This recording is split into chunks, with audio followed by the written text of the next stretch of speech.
కరీంనగర్ జిల్లాలో నిత్యావసర ధరలపై మరింత సమాచారాన్ని మా ప్రతినిధి శ్రీనివాస్ అందిస్తారు. కోడిగుడ్ల ధరలు అమాంతం పెరిగాయి. ఒక్కో గుడ్డు పైన రూపాయి నుంచి రూపాయిన్నర వరకు పెరిగింది అని సామాన్యులు చెప్తున్నారు. ఇప్పటికే మార్కెట్లో అటు కూరగాయల ధరలు ఆకాశాన్ని అంటుతుంటే ఇటు కోడిగుడ్ల ధరలు కూడా ఒక్కసారిగా పెరిగాయి. అసలు ఈ కోడిగుడ్ల ధరలు ఎందుకు పెరిగాయి, నిన్న మొన్నటి వరకు రేట్ ఎంత ఉండేది, ఒక్కో కోడిగుడ్డు హోల్సేల్లో ఎంత ఉంది, సామాన్యులకంటే కొనుక్కోవడానికి వచ్చిన వారికి ఒక్కో గుడ్డుని ఎంత కమ్ముతున్నారో మనం తెలుసుకుందాం. కరీంనగర్లోని ఓ షాప్లో ఎగ్స్ సంబంధించిన రిటైల్ షాప్లో మనం ఉన్నాము. ముందుగా అమ్మకందారులతో మాట్లాడే ప్రయత్నం చేద్దాం. సార్, కోడిగుడ్ల రేట్లు ఒక్కసారిగా ఎందుకు పెరిగాయి, ఇప్పుడు ఒక కోడిగుడ్డుకు ధర ఎంత ఉంది? ఇప్పుడైతే ప్రస్తుతం 7 రూపీస్ ఉంది సార్. అంతకుముందు అంటే మనకు 6లో తక్కువనే ఉండే, 6 రూపీస్ తక్కువ ఉండే. కాబట్టి ప్రస్తుతానికి అయితే 7 రూపీస్ ఉన్నది. ఎందుకంటే ప్రొడక్షన్ డ్రాప్ అవుతుంది. అందుకే దానివల్ల ఇప్పుడు డిమాండ్ ఉంటుంది. చలికాలం కాబట్టి ఎక్కువ డిమాండ్ ఉంటుంది, తింటుంటారు కాబట్టి. ఎండాకాలము తినరు కాబట్టి రేటు తక్కువ ఉంటుంది. ఇప్పుడు చలికాలం కాబట్టి డిమాండ్ ఉంటుంది కాబట్టి అందుకే పెరిగిందని ఆయన అంటే ఉంటుంది. శ్రావణ మాసం అప్పుడు, వినాయక చవితి అప్పుడు తగ్గుతుంటుంది, బాగా తగ్గుతుంటుంది. కానీ ఇప్పుడు ఇంకా శ్రావణ మాసం, ఇది కార్తీక మాసం కూడా అయిపోయింది కాబట్టి ఇప్పుడు అందుకే పెరిగింది. అంతకుముందు 550 to 6 మధ్యలో ఉంటుంది. కానీ ఇప్పుడు రోజు రోజు పెరుగుకుంటూ వస్తుంది. ఇప్పుడు ఇంకా పెరుగుతుంది. దాదాపు కోడిని చూసినా విపరీతంగా ధరలు.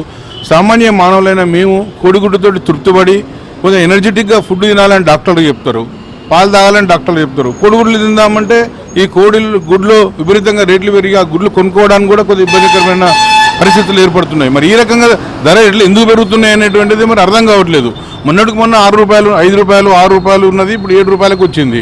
ఇట్లా పెరుగుకుంటూ పోతే ఇంట్లో మేము ఒక 2 కోడిగుడ్లతోటి కూర వండుకొని నలుగురం తినేది. ఇప్పుడు 4 కోడిగుడ్లు పెట్టినా కానీ కూర సరిగ్గా కావట్లేదు. ఆ గుడ్ల క్వాంటిటీ తగ్గింది, క్వాలిటీ తగ్గింది, మరి రేట్లు పెరుగుతున్నాయి.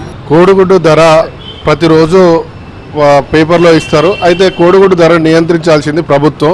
ఇది ప్రభుత్వం చేతిలో ఉంది. ఎందుకంటే కోడిగుడ్డు వ్యాపారస్తులకు, కోళ్ల ఫామ్ వ్యాపారస్తులకు లక్షల రూపాయలు రుణాలు ఇస్తూ అదేవిధంగా రుణమాఫీ చేస్తూ ఉంది ప్రభుత్వం. ఎందుకంటే కోళ్ల పరిశ్రమను కూడా ఒక వ్యవసాయ ఆధారిత పరిశ్రమగా ఈ ప్రభుత్వం గత కొన్ని సంవత్సరాల నుంచి వాళ్ళని ప్రోత్సహిస్తూ కోడిగుడ్డు తినడం ద్వారా ప్రజలు ఆరోగ్యంగా ఉంటారనేటువంటి ఒక మంచి ఉద్దేశంతో, అంటే వ్యవసాయదారులకు ఏ విధంగా అయితే రుణాలు ఇచ్చి రుణమాఫీ చేస్తూ ఉన్నారు, అదేవిధంగా కోళ్ల వ్యాపారులకు కూడా ఆ విధంగా చేస్తూ ఉన్నారు. కానీ ఈ మధ్య కాలంలో గత నెల లోపటినే 5 రూపాయలు అనేటువంటి గుడ్డు ఏకంగా 7 రూపాయలు పెరిగింది. 7 రూపాయలు పెరగడం వల్ల సామాన్య ప్రజలు, పేదవాడు, కూలీ నాలి చేసుకునేటువంటి వాళ్ళకు ఈ యొక్క గుడ్డు కూడా దూరం అయ్యేటువంటి పరిస్థితి ఉంది. కూరగాయలు ఒక రకంగా విపరీతంగా ధరలు పెరిగినాయి. అదేవిధంగా ఈ యొక్క గుడ్లు కూడా ధరలు పెరగడం వల్ల సామాన్యునికి గుడ్డు తినేటువంటి పరిస్థితి లేదు. 7 రూపాయల 50 పైసలు కానీ 8 రూపాయలు కూడా ఉండే అవకాశం కొంచెం ఉన్నట్లు మనకు స్పష్టంగా తెలుస్తుంది. హోల్సేల్ షాపుల్లోనే 7 రూపీస్ ఉంటే, ఇంకా గ్రామీణ కానీ లేదా చిన్న షాపుల్లో కానీ కిరాణా షాపుల్లో ఖచ్చితంగా 8 రూపాయలు అయితే కోడిగుడ్డు ధర పలుకుతున్న పరిస్థితి మనకు కనిపిస్తోంది. సో సామాన్యులు పెరిగిన కోడిగుడ్లతో లబోదిబోమంటున్న పరిస్థితి అయితే మనకు కనిపిస్తోంది. అటు కూరగాయల రేట్లు, ఇటు మాంసము, ఇటు కోడిగుడ్లు మొత్తం కూడా ధరలతో సామాన్యులు బెంబెలెత్తుతున్న పరిస్థితి అయితే కనిపిస్తోంది. వీడియో జర్నలిస్ట్ సంపత్తో శ్రీనివాస్, ABN ఆంధ్రజ్యోతి, కరీంనగర్.